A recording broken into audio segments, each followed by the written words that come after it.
Muy buenas, sed todos bienvenidos. Tenemos aquí nuestro primer problema de leyes de los gases. En él nos dicen que un cilindro de émbolo móvil, es decir, este cacharrito que se ve ahí, en el cual tenemos un gas a temperatura constante, las bolitas que hay en el interior del gas ejercen una presión de 350 milímetros de mercurio cuando el volumen es de 2 litros. Nos piden determinar cuál será la presión del gas si desplazamos el émbolo hasta que su volumen sea de 250 centímetros cúbicos. En primer lugar, lo que tenemos que hacer es tener muy claro cuáles son nuestros datos iniciales y cuáles son los datos finales.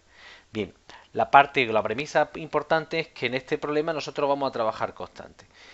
¿Qué ocurre? Que una de las cosas que nosotros tenemos que tener en cuenta es trabajar en las mismas unidades tanto para los datos iniciales como para los datos finales. ¿Qué unidades deberíamos de usar? Obviamente lo que se recomienda es usar las unidades del sistema internacional. Sin embargo, cuando trabajamos con gases, normalmente quien nos va a marcar las unidades en las que tenemos que trabajar va a ser la constante de los gases que empleemos.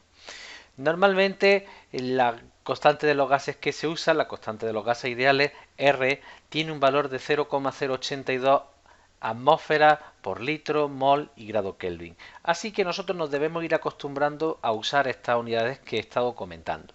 Si bien es cierto que después en trabajos, cuando se publican, normalmente hay que dejar muy claro cuál es el valor de la constante, puesto que la constante también se podría expresar en unidades del sistema internacional. Así, nuestro primer paso será expresar esta presión de 350 milímetros de mercurio a atmósfera. Para ello tenemos que recordar que una atmósfera se corresponde exactamente con 760 milímetros de mercurio.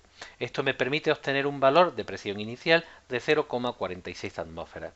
El volumen se encuentra en las unidades de la constante y por tanto no tendremos que tocarlo.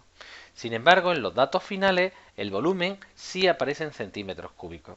Centímetros cúbicos son unidades, es realmente una unidad de volumen y nosotros lo vamos a tener que expresar como unidad de capacidad, que es el litro.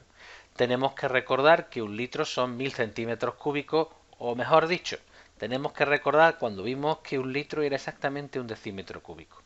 De forma que fácilmente podemos expresar el volumen de centímetros cúbicos al litro. Con lo cual, una de las primeras cosas que observamos es que el volumen se ha reducido en este proceso. Por tanto, ¿qué le va a haber pasado a la presión? Bien, para responder a esto tenemos que recordar que lo que estamos es valorando la ley de Boyle y Marriott, ¿vale? Que decía que existía una relación entre la presión y el volumen, de forma que el producto de las dos siempre era igual a constante.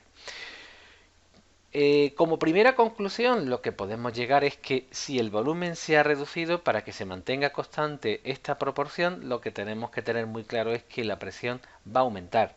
Así que de forma cualitativa ya sabemos cuál va a poder ser el resultado. De forma que cualquier otro resultado inferior al inicial nos estaría llevando a error. ¿Qué hacemos? Pues fijaros, simplemente lo que se trata es simplemente de despejar la presión 2. Es mejor no moverla de sitio e ir desplazando las incógnitas que la acompañan. En este caso, el volumen final. Cuando despejamos la presión y sustituimos, obtenemos un valor de 3,68 atmósferas.